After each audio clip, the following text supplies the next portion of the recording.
Dzwoni na przykład nauczycielka dziecka.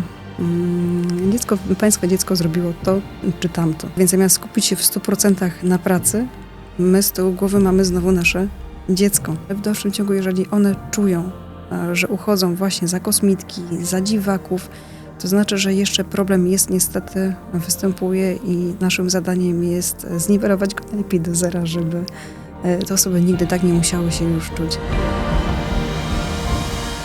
Halo, tu autyzm. Mamy nadzieję, że będzie to miejsce, które pomoże Wam się zainteresowanym odnaleźć w gąszczu informacji na temat autyzmu. Ze swojej strony proszę, żebyście słuchając, oglądając reagowali, lajkowali, podawali dalej, udostępniali, żeby było o nas trochę słychać. Subskrybujcie też proszę i piszcie w komentarzach, kogo chcielibyście usłyszeć i w jakim temacie. A dzisiaj będziemy rozmawiać o tym, co trapi rodziców dzieci z autyzmem, a mianowicie ich przyszłość. Czy poradzą sobie na rynku pracy, czy będą mogły prowadzić samodzielne życie. Z nami w studio Marta Kościelny. Witam serdecznie. Pedagog specjalny, doradczyni zawodowa, autorka projektu Neurokompas. Zgadza się. Będziemy właśnie z Martą rozmawiać o doradztwie zawodowym, osobom w spektrum, ale też rodzicom. Bardzo ważne, ciekawe tematy. Polecamy z nami zostać i słuchać dalej, a my nie od razu o tym, bo też nie taka była też twoja zawodowa ścieżka, to znaczy ona właśnie jest długa i doprowadziła cię do tego miejsca. Natomiast masz wieloletnie doświadczenie, zwracasz szczególnie uwagę na chwilę po diagnozie, żeby dać sobie moment, żeby odetchnąć, żeby zwolnić i to jest rada dla rodziców. Przede wszystkim zaakceptowanie.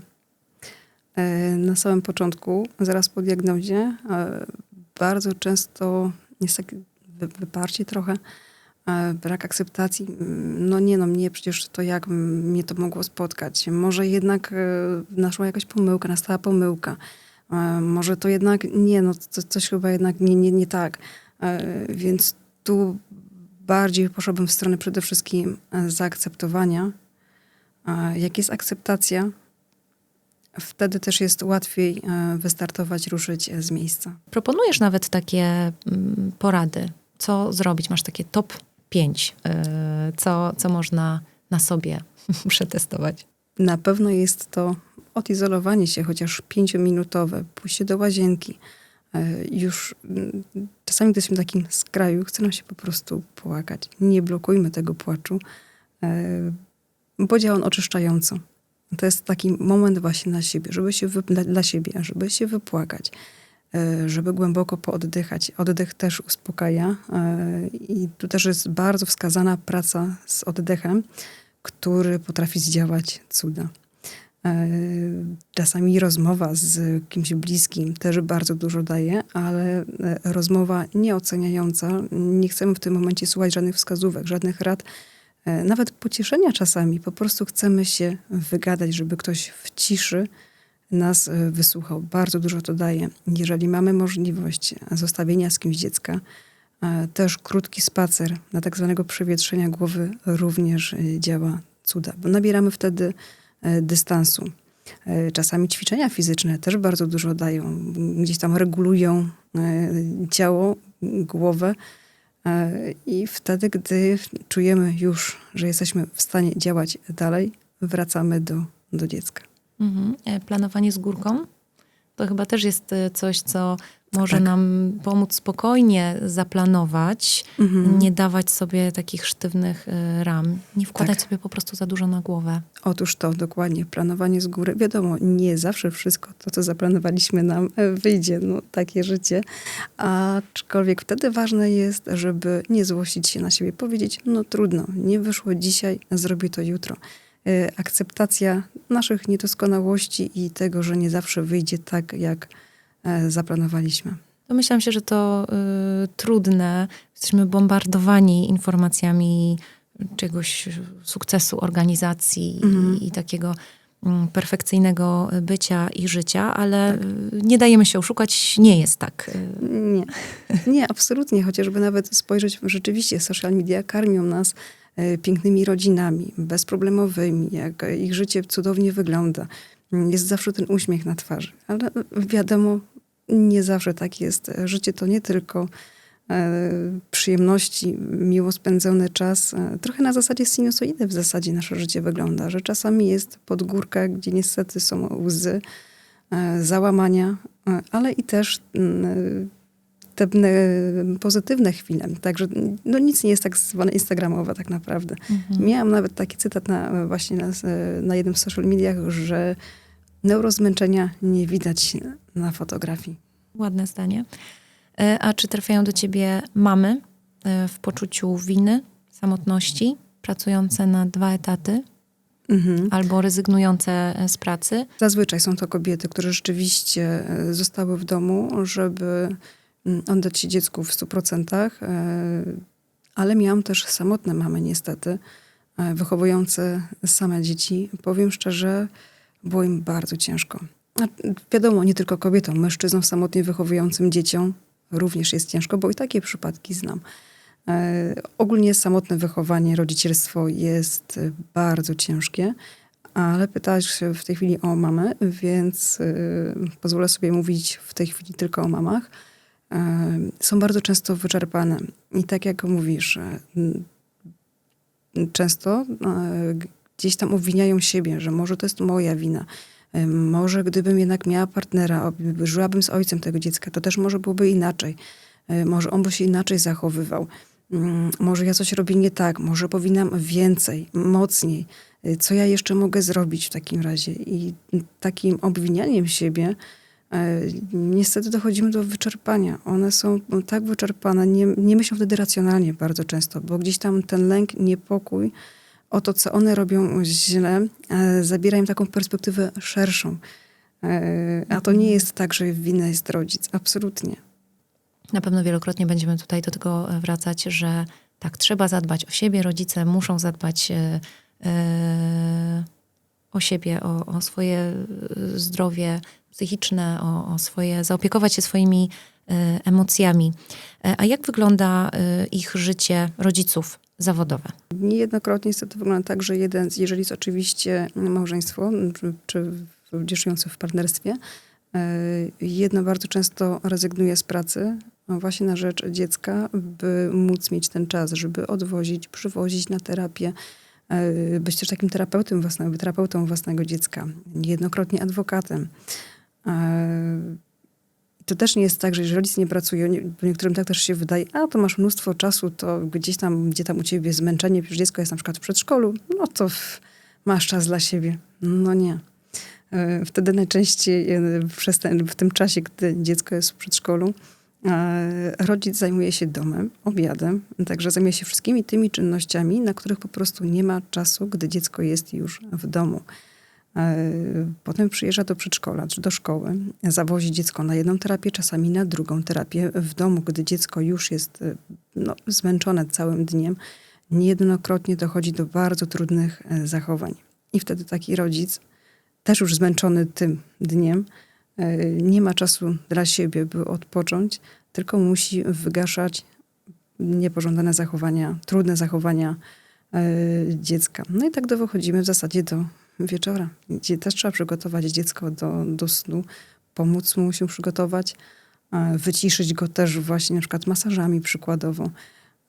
No i dopiero gdy dziecko idzie spać, rodzic jest tak zmęczony, że nie ma czasu, ani nawet siły, może czas ma, ale nie ma siły zaopiekować już się sobą. A znasz przykłady pracujących rodziców i jak to określasz wtedy pracujących na 2 etaty, to znaczy u takich łączących pracę zawodową z tą opieką nad dzieckiem? Było to rzadkością, przynajmniej w moim gabinecie, aczkolwiek tak, zdarzało się. Na całe szczęście akurat ci rodzice mieli ten komfort, że mieli dziadków, którzy bardzo pomagali, byli włączeni w terapię dziecka.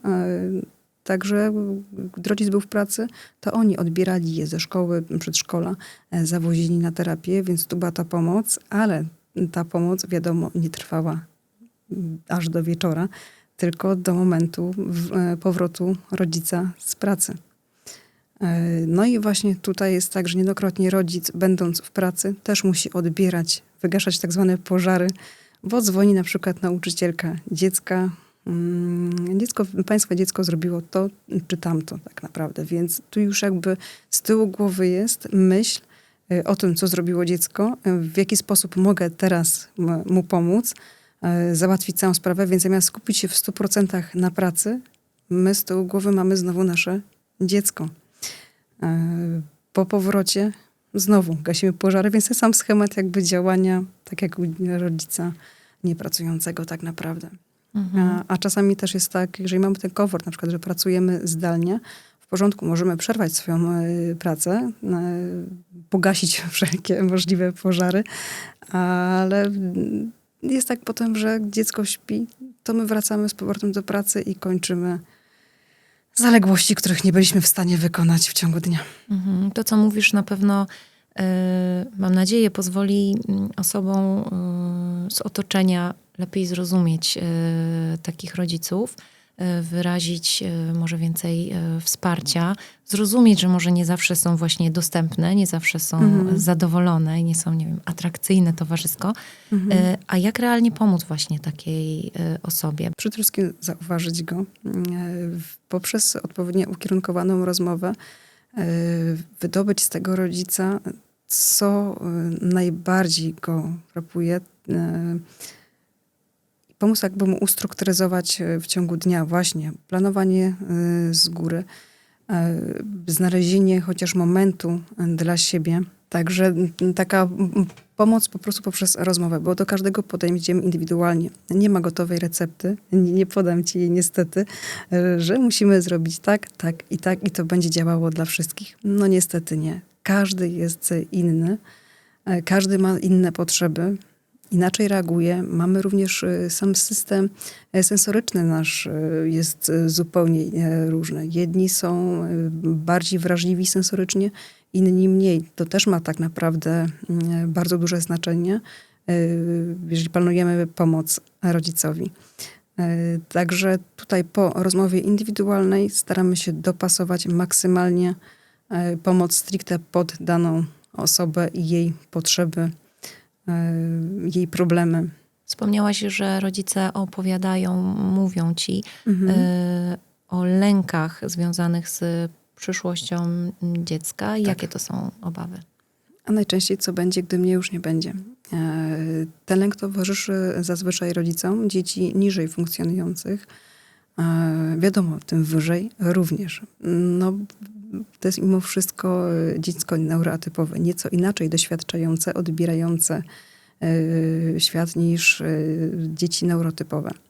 Także to chyba najbardziej właśnie, co będzie, gdzie ono trafi, jak sobie poradzi, a wiadomo, system nie zawsze pomaga.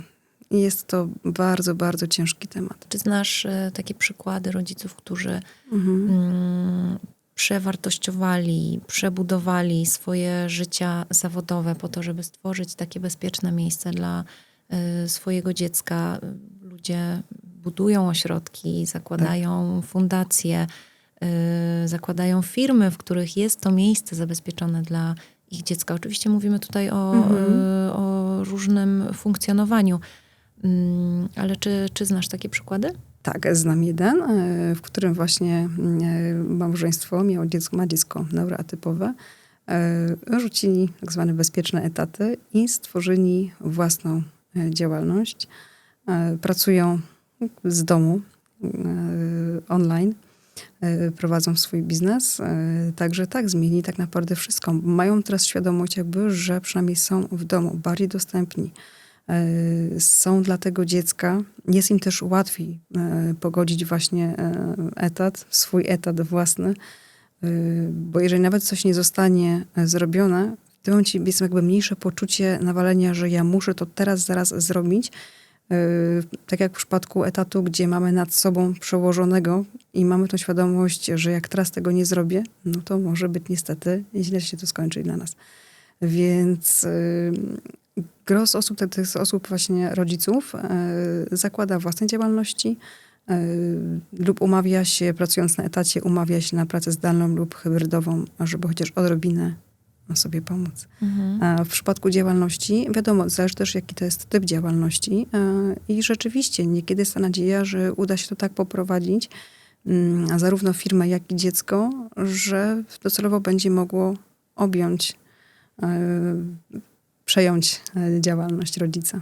Te wszystkie doświadczenia, o których mówimy teraz, one są wyciągnięte właśnie z twojego zawodowego doświadczenia.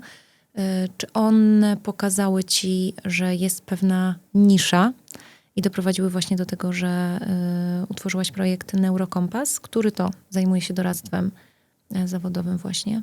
To znaczy, powiem tak, zauważyłam, że na pewno jest problem, jeżeli chodzi o dorosłe osoby neuroatypowe, rodziców dzieci neuroatypowych. No i tak naprawdę problem też jest w firmach, które dopiero włączają inkluzywność do firm, więc myślę, że to jest taki główny właśnie aspekt, że jest póki co jeszcze niestety problem, żeby wspomóc osoby neuroatypowe we włączaniu ich do firm na przykład, czy ogólnie w życiu codziennym. Powiedz proszę trochę o projekcie. Na czym on będzie polegał, bo startuje pilotażowo. Co planujesz tam robić?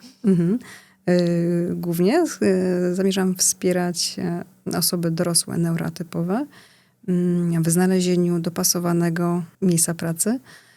Być może niektórych będę się tam wspierać w założeniu własnej działalności albo pracy po prostu na etacie. Zależy oczywiście indywidualnie od danej osoby. Drugą grupą, którą bardzo chciałabym wesprzeć, są właśnie rodzice, którzy jeżeli zdecydowali się zostać z dzieckiem na przykład w domu, czują się bardzo zaniedbani, jeżeli chodzi właśnie o rynek pracy. Mają problem z powrotem.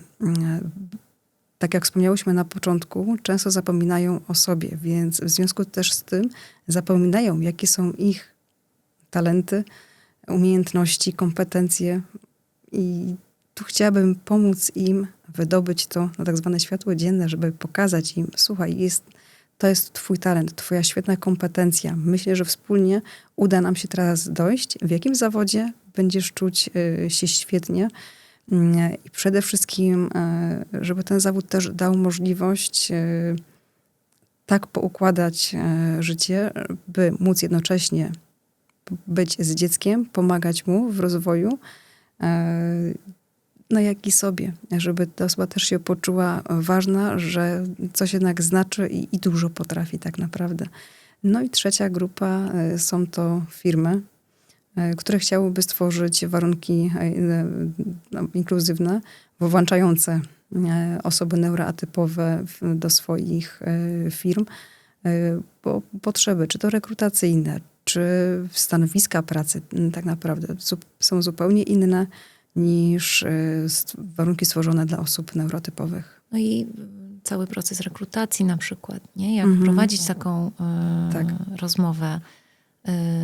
Co jeszcze tutaj w zakresie tych firm? Dostosować te stanowiska, miejsca pracy, przeszkolić też współpracowników. Oczywiście, żeby też wiedzieli, w jaki sposób mogą rozmawiać. Przede wszystkim, żeby też nie było takiej stygmatyzacji, bo ostatnio chociażby rozmawiałam właśnie z mężem, bo mu tłumaczyłam, że na przykład osoby neuroatypowe niekoniecznie lubią small talking. Czyli na przykład właśnie słynny wchodzimy do pokoju socjalnego z automatem do kawy i dla osoby neuroatypowej to jest po prostu horror. Bo wie, że czasami wypadałoby jednak zagaić tą rozmowę. A one tego nie rozumieją. One nie czują takiej potrzeby rozmów tak naprawdę o niczym. Dla nich rozmowa jest konkretem, wymianą informacji ważnych, a nie na zasadzie, nie wiem, przykładowo rozmowy o pogodzie. Pogoda jaka jest, każdy widzi, tak? A czy to wiadomo, to jest jeden z przykładów tylko. Ale właśnie, żeby nie było takiego oceniania, bo często te osoby po prostu przychodzą, robią sobie kawę i wracają do pracy. I może mówi, kurczę, to u mnie w pracy jest taki jeden mężczyzna właśnie, który w ogóle z nami nie rozmawia. I to już właśnie nie się zastanawiali, czy on po prostu jest taki arogancki, czy po prostu nas nie lubi, o co chodzi.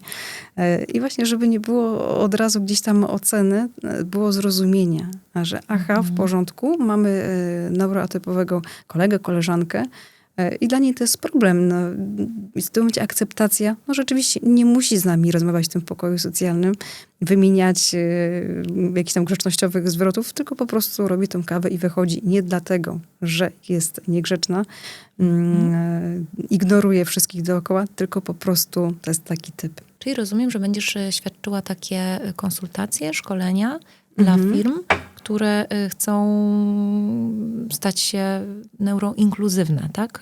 Tego sformułowania się używa. I na tym samym będą polegały konsultacje z osobami w spektrum i ich rodzicami.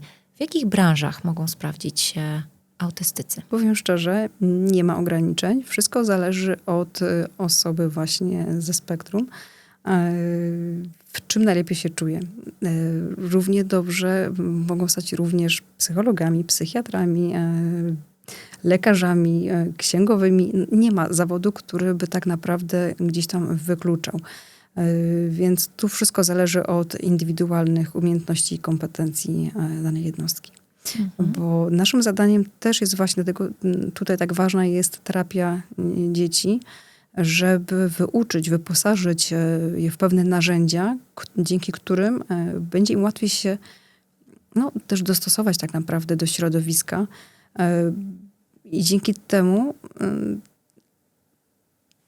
jeżeli nauczymy ich odpowiednich, na przykład w jaki sposób prowadzić rozmowę. Wiadomo, to będzie wyuczone, ale oni już mają jakby tą umiejętność na tyle rozwiniętą, że nie stanowi ona przeszkody dla znalezieniu odpowiedniego zawodu. Także nie ma za bardzo tak naprawdę wykluczenia. No a co z osobami w spektrum funkcjonującymi nieco gorzej, niżej funkcjonującymi? Tu niestety tak kolorowo nie jest. I to jest problem, brutalnie powiem. Często te osoby niestety, wiadomo, im niżej funkcjonująca osoba, na przykład z niepełnosprawnością intelektualną znaczną, głęboką, bardziej, że na przykład nie są nawet w stanie wyuczyć się do danego zawodu, wtedy trafiają niestety do opieki społecznej. Jako osoby już dorosłe, wiadomo. Zresztą miałam staż w domu opieki społecznej dla osób z niepełnosprawnościami intelektualnymi. Było ich naprawdę bardzo dużo. Właśnie ludzi ze spektrum na przykład. Z tym, że współistniejącym jeszcze właśnie niepełnosprawnością intelektualną. No to w takich rodzinach skupmy się na rodzicach. Jakie perspektywy są przed właśnie rodzicem opiekującym się dzieckiem w spektrum, tym niżej funkcjonującym? Tutaj jedynie tak naprawdę nastawić tego rodzica, że będzie musiał pogodzić się niestety z tym, chyba że ma rodzinę. I wtedy ta rodzina będzie w stanie zaopiekować się dzieckiem. Jeżeli nie, to niestety trzeba dać mu ten czas i zaakceptowanie, że niestety dziecko najczęściej właśnie się trafia do ośrodka, jeżeli jest niżej funkcjonujące. Czy ten rodzic ma szansę wrócić na rynek pracy? Tak, jak najbardziej. Aczkolwiek to też jest znowu utrudnione właśnie. Najczęściej znam panią właśnie, która pracuje, niestety tylko nie jest to pełen etat. Bo dziecko w tej chwili chodzi już do szkoły, więc musi tak dopasować sobie harmonogram. Na szczęście tutaj pracodawca był na tyle w porządku, rozumie sytuację tej pani, więc jakby pozwala jej na ruchomy grafik. Zależnie od tego, o której na przykład dziecko kończy szkołę, to ona może wyjść z pracy albo po prostu pracuje też zdalnie w niektóre dni. Także tutaj taka umiejętność właśnie też dopasowania i pójścia na tak zwaną rękę przez pracodawcę. A jak ty pośredniczysz w tym? To znaczy oceniasz i kierunkujesz osoby, co mogą robić? Czy bezpośrednio łączysz je z tym pracodawcą? Na czym tutaj dokładnie twoja rola będzie myślę polegać? o wyżej funkcjonujących osobach? Czy też Jesteśmy akurat przy tym przykładzie niżej funkcjonującym, ale pytanie myślę, że jest ogólne i dotyczy tutaj każdego i każdego rodzica i osoby w spektrum wyżej funkcjonującym, bo tym będziesz radziła, żeby znaleźć pracę. Jeżeli chodzi o osoby niżej funkcjonujące, jeżeli nie ma przeciwwskazań i przede wszystkim rozwój nie jest przeszkodą. Są warsztaty pracy. Jest przysposobienie do zawodu, typu introligator, na przykład mechanik, cukiernik. Więc tu też w zależności właśnie od tych mocniejszych stron, bo to też nie jest tak, że dziecko niżej funkcjonujące ma tylko same gdzieś tam wady, nie wiem. U niego też można znaleźć pozytywy. Talenty, dokładnie. Także wiadomo, nic nie jest czarne albo białe. Także tu też jesteśmy w stanie znaleźć coś pozytywnego. Talent, jakąś kompetencję, na podstawie której dobierzemy odpowiedni właśnie wyuczony tak zwany zawód. Czyli ty po ocenie sytuacji dostosujesz takie szkolenie. No i rozmowy też tak naprawdę, która jest tutaj bardzo istotna i potrzebna, bo na jej podstawie też jesteśmy w stanie zweryfikować właśnie zdolności, umiejętności. I tak samo skierujesz pozostałych członków tego procesu, to znaczy rodziców na przykład, tak? Znajdziesz im tą pracę? Próbuję zrozumieć, jak będzie neurokompas działał dokładnie. Jasne. Na początku tworzę na pewno, jest potrzebny plan kariery zawodowej i tam wpisujemy, no wiadomo, dane, no to taka podstawa gdzieś tam. Szukamy celu głównego. Znajdujemy wszystkie mocne strony, kompetencje, wartości, na których dana osoba się opiera, bo one też są bardzo ważne w znalezieniu pracy. Cechy osobowości, ale i też rzeczy, nad którymi musimy popracować. Na przykład niska samoocena, więc to też wymaga gdzieś tam pracy warsztatu, żeby popracować nad swoimi niedoskonałościami, które Czyli wiadomo... to doradztwo z elementami terapii. Można też tak to ująć, aczkolwiek no to czy wiadomo, jeżeli jest gdzieś dość mocna, na przykład zaniżona samoocena, wtedy też dobrze jest skontaktować się z psychologiem, który też pomoże tej osobie pomóc. Czyli pracujesz nad tymi słabszymi punktami, wzmacniasz te dobre. No i co dalej? Jak już macie taki plan kariery, kartę kariery zawodowej wypełnioną. Jeżeli wiemy, jaki jest cel, znamy kompetencje, wartości, mocne strony, szukamy odpowiedniego zawodu. Wiadomo, no, nie będę sugerować na przykład zawodu w ścisłych, jeżeli widzę, że rzeczywiście dana osoba odnajduje się typową humanistką i odnajduje się gdzieś tam właśnie w humanistycznych zawodach. Także tu też właśnie dobór właśnie pod te mocne strony i kompetencje. Czyli ty będziesz przedzierała się przez te oferty pracy, tak? I wyszukiwała tej korzystnej dla twojego pacjenta, klienta. Tak, aczkolwiek on też musi znaleźć, bo to też nie jest tak, że ja gdzieś tam go prowadzę, ale to nie jest tak, że on siedzi i gdzieś tam nie współdziała. To głównie on musi być panem własnego losu i staram się tak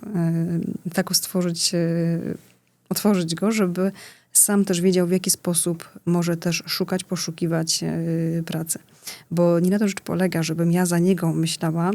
Ja mogę go wspierać, pokazywać mu, stworzyć właśnie sam system doradczy, ale tutaj główną rolę odbywa jednak klient, który musi sam do wszystkiego dojść. Czyli doradzasz, towarzyszysz, wspierasz. Towarzyszę, jestem, dokładnie wskazuję, ale no istotnie tu jest właśnie klient, żeby on sam czuł, że to jest faktycznie, że on chce to robić. Ja mu też nie powiem dokładnie, słuchaj, dla ciebie najlepszy będzie zawód bibliotekarza na przykład, tak? Czy nauczyciela matematyki. Nie, on musi sam do tego dojść. Ja mogę tylko właśnie poprzez proces doradczy ukierunkować go, żeby on sam poczuł w sobie taką wewnętrzną moc, nie wiem, umiejętność znalezienia właśnie swojego miejsca i powiedział, tak, to jest to bym chciał robić. Czy masz już takie obserwacje, jak rynek reaguje, jak firmy reagują, czy są otwarte, chętne, czy widzą korzyści z zatrudniania osób neuroatypowych? Na całe szczęście rynek pracy zaczyna być coraz bardziej otwarty i tu bardzo istotne właśnie są szkolenia wewnętrzne ze specjalistami, którzy pomogą odpowiednio pokierować zespołem, menadżerami, rekruterami i poprzez szkolenia właśnie wskażą, w jaki sposób można tą neuroinkluzję włączyć do danej firmy, jednostki. Wydaje mi się szczególnie wartościowe to szkolenie pracowników. Mhm. To będzie takie szkolenie z wrażliwości po prostu i zrozumiałości. Trochę, tak, ale przede wszystkim właśnie zrozumienia i wyposażenie w odpowiednią wiedzę, bo nie zawsze świadomość wystarczy. Jeżeli jest też wiedza, wtedy też łatwiej o akceptację. Może podam teraz taki przykład, co prawda przykład dziecka, ale na przykład niejednokrotnie widzimy w sklepie na przykład dziecko kładące się na ziemi, krzyczące, uderzające piąstkami o podłogę. No i oczywiście gdzieś tam mnóstwo osób ma coś do powiedzenia, a już skrytykowania to już w ogóle. Niegrzeczne dziecko. Dokładnie. No i teraz tutaj odwaga rodzica, czy jest w stanie po prostu wytłumaczyć, uwrażliwić właśnie społeczeństwo, żeby wiedziało, że to nie jest niegrzeczne dziecko, tylko dziecko, które odczuwa bodźce niejednokrotnie z dużo, dużo większą siłą niż my. I na przykład dla niego taki pobyt w sklepie, gdzie dochodzi do jest mnóstwo dźwięków, czy to wózków sklepowych, czy dźwięki kasy, odgłosy ludzi, muzyka też w tle. Tworzą tak zwaną kakafonię, która jest bardzo nieprzyjemna i wtedy dziecko już jest całkowicie rozregulowane, wymęczone tym wszystkim i stąd też jego komunikat. On nie powie: mamo, jestem już przemęczony, przebodźcowany. On komunikuje się właśnie w taki sposób, że kładzie się na tą podłogę i krzyczy. Jeżeli rodzic ma w sobie odwagę powiedzieć: słuchajcie, moje dziecko ma spektrum autyzmu. Jest w tej chwili przemęczone, przebodźcowane. Ja muszę dokończyć zakupy, a tu państwo stojący obok, komentujący nie ułatwiają, wręcz przeciwnie, przeszkadzają, bo to są dodatkowe bodźce dla niego. Ja wiem, w jaki sposób mogę mojemu dziecku pomóc. Dajcie mi chwilę, bardzo proszę. I przede wszystkim zrozumcie, że to nie jest niegrzeczne dziecko, tylko dziecko w spektrum autyzmu. Ileż to wymaga odwagi. Tak, to jest bardzo trudne. Wziąć głęboki oddech, powiedzieć to wszystko, Wytłumaczyć, co ty, mając pewnie łzy w oczach, poczucie bezsilności, bezradności. Tak. Gdzie ten rodzic też jest tym zmęczony. Tak. Bo takie zachowania są nagminne, więc sam rodzic już jest tym zmęczony, a tu jeszcze musi, jeżeli chce oczywiście, wytłumaczyć, skąd to się bierze. Więc jeżeli zaczniemy od takiego właśnie uświadamiania, tłumaczenia pewnych zachowań, i tak samo to się właśnie też ma przełożenie w pracy. Jeżeli pracownicy będą wiedzieli, z czym pewne zachowania się wiążą, nie będzie już oceniania etykiet, tylko będzie zrozumienia, dlaczego i skąd dane zachowanie się wzięło. Bo nawet osoby dorosłe, neuroatypowe, też właśnie doświadczają tego neurozmęczenia chociażby. Jeżeli miejsce pracy jest niedostosowane, każe na przykład pracować człowiekowi ze spektrum autyzmu w tak zwanym open space, który jest kompletnie dostosowany dla niego. On jest tak przemęczony i czasami też wychodzi do takich gdzieś tam wybuchów, czy to złości, bezsilności. I w tym momencie, jeżeli pracownik wie, dlaczego ta druga strona tak się zachowuje, nie ma tendencji do oceniania, tylko jest zrozumienie. Wracając do twojego przykładu ze sklepową histerią, ja bym w ogóle dodała taką uniwersalną rzecz, bo to może się przydarzyć każdemu rodzicowi, że po prostu nie oceniać. Nie, że nigdy nie wiemy, co stoi za tą rozpaczą, co stoi za tym rodzicem. Więc naprawdę powstrzymajmy się czasem od zbędnych komentarzy.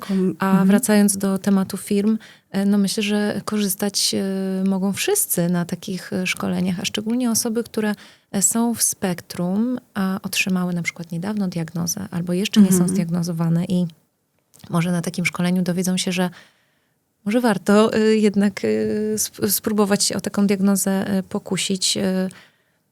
No tutaj widzę wiele korzyści z tą inicjatywą. Tylko najpierw ta osoba musiałaby właśnie wiedzieć, skąd właśnie te jej cechy właśnie. Często gdzieś tam czują, że nie do końca pasują, że nieco inaczej widzą świat. I cały czas właśnie z tyłu głowy jest, skąd to się bierze, dlaczego jestem nieco, w cudzysłowie oczywiście, inny niż reszta. I tu rzeczywiście, jeżeli my jesteśmy w stanie pokazać, jakie cechy mogą świadczyć na przykład o spektrum, czy ADHD na przykład, wtedy też łatwiej będzie rzeczywiście pójść do psychologa, psychiatry, żeby zrobić odpowiednie testy, które sprawdzą, czy rzeczywiście jest tutaj spektrum, czy ADHD na przykład. Czy znasz takie przykłady? Czy tacy pacjenci trafiali do ciebie już po diagnozie? Po diagnozie, tak. Miałam mamę chłopca, który do mnie przychodził na terapię. I ona sama właśnie zdiagnozowała u siebie spektrum. W jakim wieku? 42-43 lata miała. Wow. Jak żyła dotychczas? W takim sensie pytam, że musiała mieć, taka osoba musi mieć świadomość, że może gdzieś nie przystawała. No, ogromny ciężar też, może poczucie braku zrozumienia przez wiele lat. Czy w takim wieku diagnoza jest odpowiedzią na wiele pytań, które towarzyszyły przez całe życie? Jak to wygląda? Znaczy, powiem szczerze tak, u kobiet też jest troszkę inaczej. Gdzieś tam one czują, że coś jest nie tak, ale u dziewczynek jest wysoko rozwinięta umiejętność maskowania. I to też jest tak, wiadomo, kiedyś kobiety też miały spektrum. To nie jest zupełna nowość, że teraz nagle, czy teraz w końcu zaczęły się diagnozy kobiet, ale zawsze było tak, że dziewczynki mają nieco wyższą gdzieś tam inteligencję emocjonalną rozwiniętą. No i zawsze też było, że dziewczynka musi być grzeczna, spokojna i słysząc cały czas taki komunikat od małego, bądź cicho, bądź grzeczna, nie odzywaj się nieproszona, zaczynają w końcu tak robić.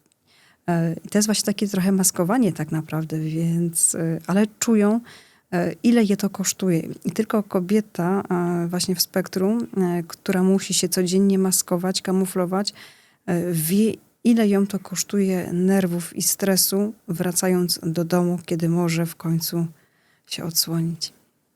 I to jest tak naprawdę trochę smutne, bo maskowanie jest do dzisiaj często spotykane, chociażby nawet w pracy. Żeby nie wyjść na dziwaka, żeby...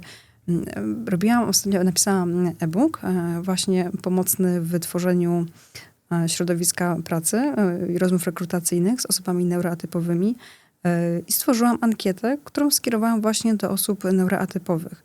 Powiem szczerze, niektóre odpowiedzi serce mi się krajało.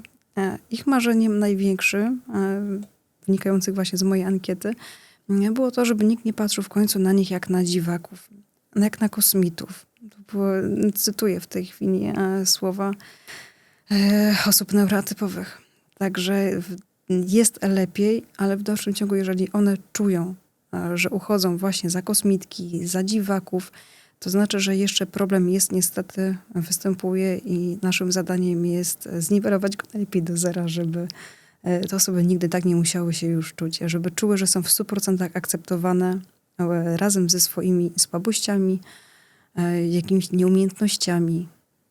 Także tu mi się marzy właśnie stworzenie takich środowisk, takiego trochę mostu, żeby wyposażyć w odpowiednie umiejętności, narzędzia dzieci, dorosłe osoby neurotypowe, plus społeczeństwo i firmy również w tą wiedzę, umiejętności i wyposażenie w odpowiednie narzędzia, żeby mogły się spotkać razem na tym moście bez oceniania, bez surowego spojrzenia, bez etykiet, tylko po prostu zrozumienia i takiego wzajemnego poszanowania dla siebie i swoich odmienności. No to takie bardzo ładne podsumowanie, że nie wiem, jak mam teraz cofnąć się do bieżącej rozmowy, bo mam jeszcze parę pytań.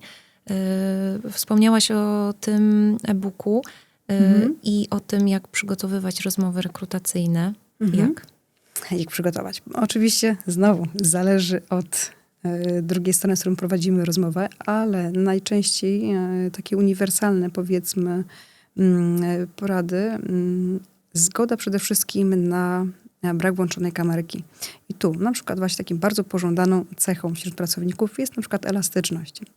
Niestety osoby neuroatypowe mają z tym problem, ale tu już właśnie rekruter może się wykazać właśnie tą umiejętnością elastyczności i powiedzmy pokombinowania, jak ułatwić rozmowę rekrutacyjną osobie neuroatypowej.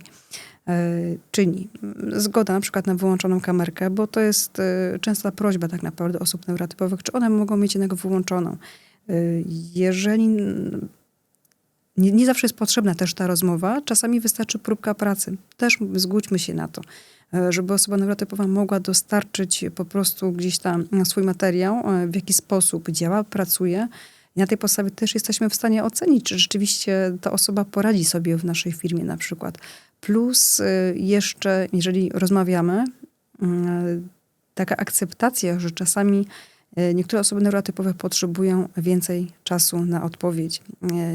Nie powiedzą tak nagle, nie zaczną odpowiadać na pytania, bo muszą to pytanie przetworzyć, przemyśleć i dopiero wtedy na nie odpowiedzieć, co też wymaga czasu, więc tu też wydłużony czas takiej rozmowy, żeby była na to akceptacja, nie na zasadzie szybko, no i też odpowiedni dobór pytań, bez dwuznaczności na przykład, żeby to były konkretne, klarowne i najlepiej krótkie pytania. Wspomniałaś o elastyczności i tutaj przyszły mi do głowy stanowiska pracy dla rodziców, bo tutaj pracodawca też musi, dobrze by było, żeby wykazał się taką wyrozumiałością, bo ci rodzice też potrzebują elastycznych godzin pracy. Tak. Czasami trzeba się urywać, jest jakiś telefon z placówki. Otóż to. No więc tutaj też jest pewna specyfika pracy dla rodzica, osoby w spektrum. Tak jak właśnie mówisz, takie elastyczne podejście, jeżeli wiemy, że rodzic dziecka neurotypowego, dajmy mu właśnie szansę pracować w nieco bardziej ruchomych, powiedzmy, godzinach.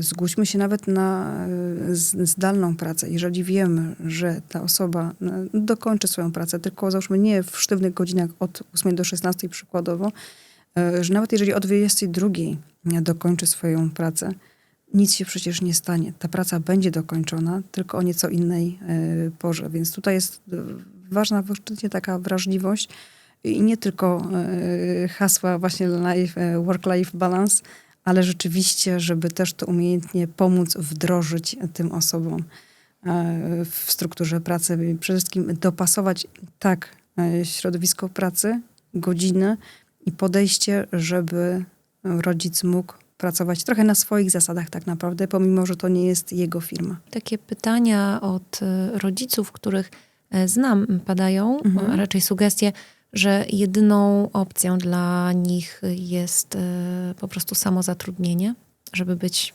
panami swojej pracy. Zgadzasz się z tym? Jak najbardziej. Znaczy ułatwia to, aczkolwiek mówię, tak jak powiedziałam, dużo zależy od pracodawcy. Im bardziej otwarty, empatyczny pracodawca, stwarzający właśnie odpowiednie warunki, tym większa pomoc właśnie rodzicom dzieci z wszelkimi zaburzeniami. Także właśnie myślę, że ta pomoc, empatia, przede wszystkim zrozumienie jest tutaj najbardziej istotna. Ta zaradność, którą wykazują w codziennym życiu, myślę, że naprawdę ich predysponuje do tego, żeby wykonywać wiele zawodów. Jest to sygnał dla pracodawcy, nie? Że skoro sobie radzisz, to z takimi trudnościami tyle rzeczy potrafisz połączyć, to będziesz dobrym pracownikiem. Oczywiście, że tak. Poza tym dzięki właśnie naszej neuroróżnorodności, zatrudniając chociażby osobę neuroatypową, dodajemy jakby zupełnie inne spojrzenie, inny sposób myślenia przede wszystkim. I to już stworzy, że mamy bardzo wartościowego pracownika. Bo podczas gdy mózgi osób neurotypowych działają, powiedzmy, też wiadomo, neuroróżnorodnie, ale gdzieś tam w podobny sposób, to tu mamy zupełnie inny mózg, przetwarzający zupełnie inaczej otoczenie, które inaczej odbiera, przetwarza. I to jest według mnie ogromna wartość. Właśnie, to, że jesteśmy różni, różnorodni, to tak jak mówisz, to ogromna wartość. Pracujesz już nad projektem. Tak. Czy masz jakieś pierwsze rezultaty tej pracy? Czy coś już możesz powiedzieć? Czy startujecie dopiero i na razie wszystko jest w fazie przygotowania? Na razie jest w fazie przygotowania. Właśnie planuję ruszyć z pilotażowym programem, z pierwszymi konsultacjami i zobaczymy, jak będzie. Od września chciałabym wystartować już tak z pompą, że tak powiem. Czy ludzie się do ciebie zgłaszają? Jeszcze nie mam niestety właśnie ofertę, dopiero przygotowuję ofertę, także myślę, że wraz z pierwszą ofertą pojawią się pierwsi chętni. Okej. A przed tobą pożegnania. W Tak, takim razie zamknięcie jakiegoś rozdziału zawodowego. tak. Jak się z tym czujesz? A powiem szczerze, jest gdzieś tam taki smutek, zwłaszcza w pracy, w której przepracowałam już 14 lat około. Ale zakładam, że jest też ekscytacja związana z nowymi wyzwaniami zawodowymi. Oczywiście i też mam nadzieję, że będę w stanie też pokazać, że w każdym wieku się można przebranżowić. Może nie jest to aż tak drastyczne przebranżowienie w moim przypadku, bo jednak jakby nie było, temat neurotypowości będzie dalej kontynuowany. Aczkolwiek nowym jest na pewno doradztwo zawodowe czy HR. Także to jest taka nowość i największe przebranżowienie, jeżeli chodzi o ten kierunek zawodowy. Ale pokazuje, że w każdym wieku się można przebranżowić. No szczególnie jak zauważy się jakąś potrzebę na robienie pewnych rzeczy. No i też fajnie, że to zauważyłaś, bo możesz wielu osobom pomóc. Bardzo bym chciała. Na dzisiaj myślę, że dziękuję ci bardzo za tę rozmowę. Zachęcam do tego, żeby zostawić po sobie ślad w sekcji komentarzy. Przypominam o tym też, żeby nas zasubskrybować, bo co tydzień wychodzimy z nowym podcastem, z nowymi gośćmi i tematami. Piszcie też swoje sugestie, kogo chcielibyście usłyszeć i zobaczyć. Dziękuję za dzisiaj. Dbajcie o siebie.